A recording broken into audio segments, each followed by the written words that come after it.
What's good, Black Star Podcast? Welcome back to the channel. This is your boy Jared, and y'all, we're gonna be taking a little look-see at Brother Jeremy Hill. Damn, I need to get a battery. Y'all,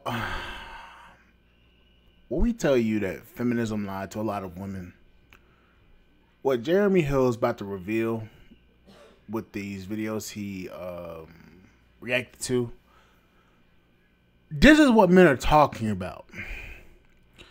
So, two women talking about, oh, I got my degree, oh, I got this, oh, I got that. Throwing your degree in everybody's face, acting like everybody cares. This is what men are trying to tell you when we say, we don't give a French toast about your degree. So, let's take a little look-see at what Brother Jeremy is sharing. And y'all, this is what I'm about to start saying right now, Jack. So hold on for 1 second as I pull it up. We're going to get started.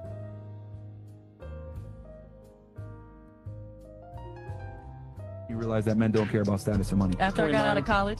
After you got out and of was college? telling people about my degree, and they was like, so what? Who gives a fuck? Would you say feminism lied to you about what men find attractive? Because feminism tells women, make money, get a status, men are going to be attracted to I that. would say that. And I would also say, like, how I was raised. I was raised by an independent, strong, tough black woman. So That's the problem. This young black lady was raised by another feminist. Okay, she is a feminist herself because she was taught the doctrine. She was indoctrinated with feminism, which I'm going to pull up on the screen after this particular clip. But what she said in the beginning, that men do not care about women education. Men do not care about their careers. We don't care about how much money you make. You know who cares about that? The women who practice feminism. That only matters to women. It's special, but it's only special to you. We don't care about that. So feminism doesn't work with masculinity, and it doesn't work with femininity either. Feminism has this thing where it looks like masculinity when it's not masculinity. It's unnatural. You get what I'm saying? It's not natural to be a feminist.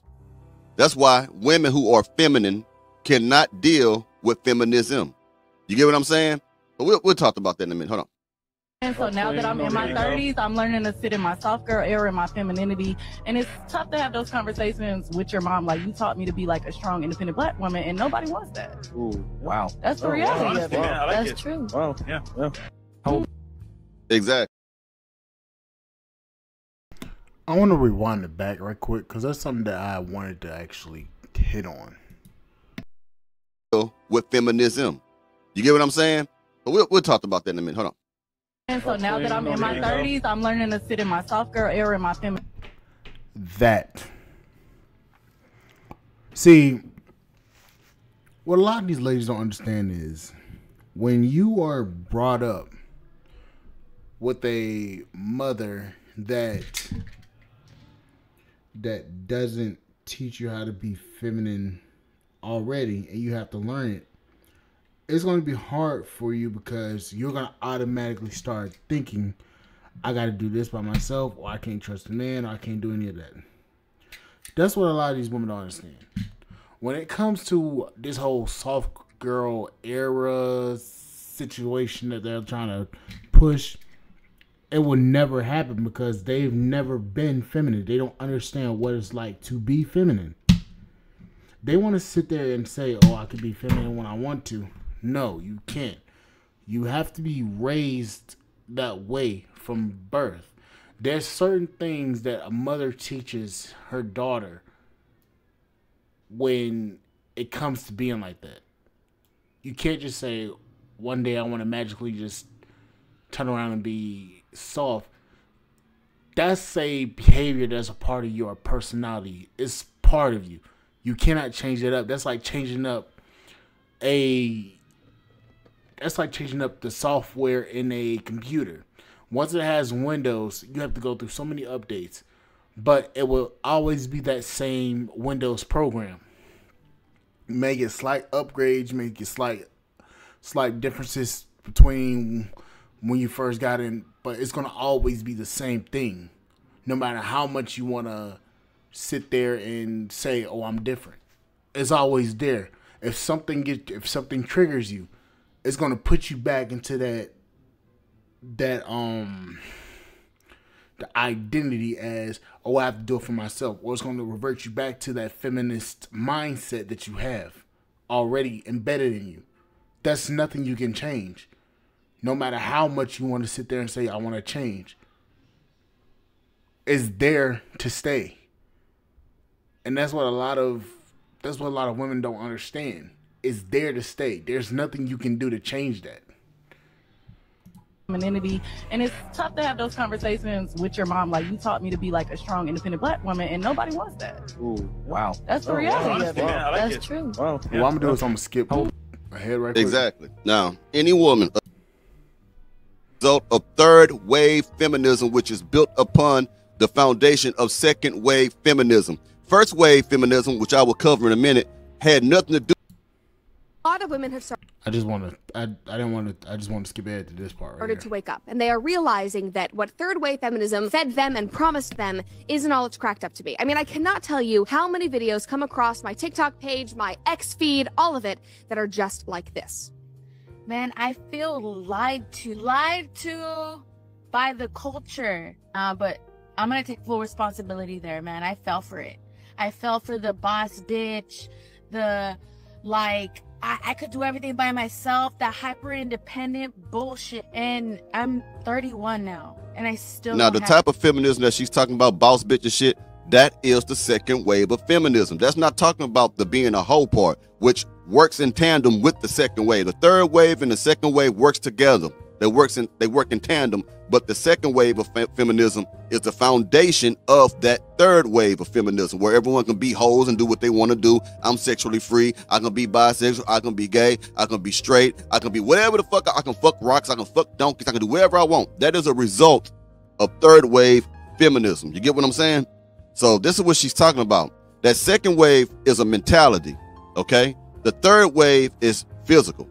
Second wave feminism affects the mind. It affects the perception of self and your outlook on the world as a woman. Third wave is just do whatever you please physically. Physical pleasure. Do whatever you want. So feminism attacks the soul, the spirit, the mind, and the body. It corrupts a woman's individuality totally. I don't have kids. I still don't have a family. And so many women around her age are reevaluating their lives, reevaluating what the hell they were focused on for the last 10 or 15 years, and are realizing that they probably want to change everything. And to me, it's heartbreaking because these women, they really were lied to. The feminist marketing machine of the last 30 years was insane, and not leaning into it, that's a Sheryl Sandberg joke, I am a woman, was considered the weird and non-traditional path. If you didn't do that, you were considered the black sheep. In the comments of that video, one person said the 30s will do that. It's like a switch gets flipped. Family over everything. But the sad thing is, that used to just be the norm. From the beginning, from your childhood, family was everything. That is where you put your priorities. Now, it's like you have to mature and age into realizing that that is what is most important. Exactly. That's a good point. Back in the day, in the old school, in the 60s and earlier than that, black women would teach their daughters family, what's important about family. The fathers would teach their sons, go out, be a man, be able to provide for a family one day. Mothers would teach their daughters, be classy, know how to cook, have domestic skills so you can take care of your family one day. You didn't have to mature into shit because we were receiving instruction. We was taught. Now people are not teaching their daughters. They're not teaching their sons these things anymore. So you don't have to mature into this shit. You're supposed to be taught in this shit. Now you can mature, like this lady was talking about. A woman got old. Now she wants to go back and try to get family out. She done put a career over everything. When you mature at that level, at that rate, it's too late. When you have to get 40, 50 years old, then you realize you want to be a homebody, it's too late. Because you wasn't taught. You was taught the other shit. You were taught second wave feminism, to go out there, be an independent boss bitch, get your career. That's what you was taught. So you went according to what you was taught. Like they say, train up a child in the way that they should go, and it won't do. My bad. I was trying to pause it. That's a good point. But go to Jeremy Hill's page and actually watch the entire video, because there's a lot of key points in there that I didn't want to use his complete video. But there was something that I've been wanting to say about this. And what feminism did was it separated women from men by preaching to women that they can have whatever they want to have without a man. So in a sense, that made them say, okay, I want to go work, I want to go this, I want to go this, I want to do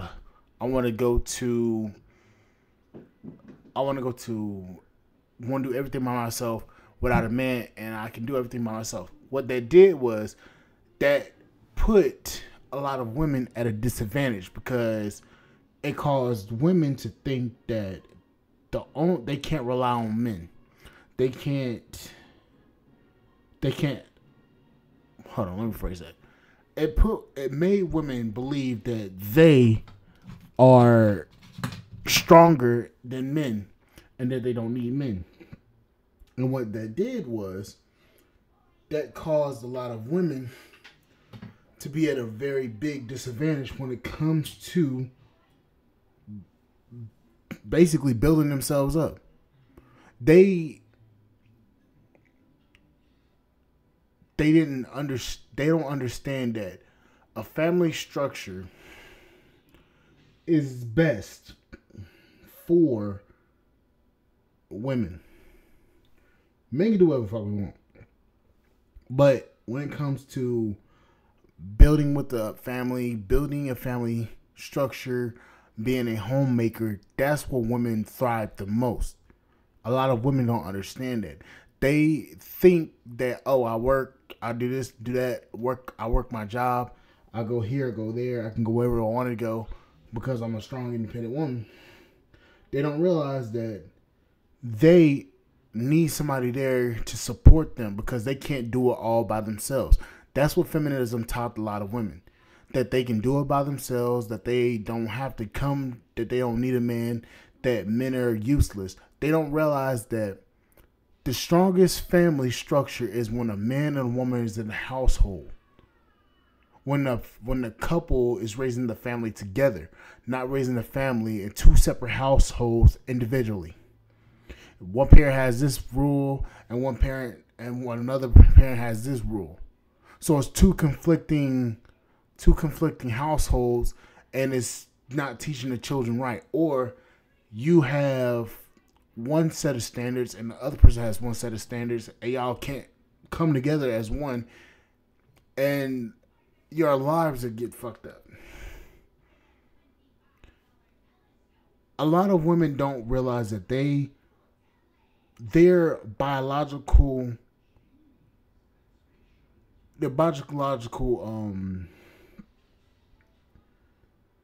thought process is to get married and be a wife. Now that has been tarnished through feminism, and now a lot of women don't understand that they're at a disadvantage. If a woman, I'm gonna have to go into a deeper thought with that one. But if a woman's at a disadvantage, she's going to be chaotic. A lot of women need structure in their lives because a lot of women, they believe that they think logically, but a lot of women don't. Same thing with a lot of men, but for the majority of the time, a lot of women don't think logically about a lot of the situations they get themselves into. But I'm going to have to make another video on that one because I'm starting to go all over the place with this, and I want to keep it kind of short. But anyways, guys, go over to that video and and look at that video and watch that video with Jeremy Hill, and I will see you guys on the flip side. Thank you guys for listening. I will catch you guys later. Bye, guys.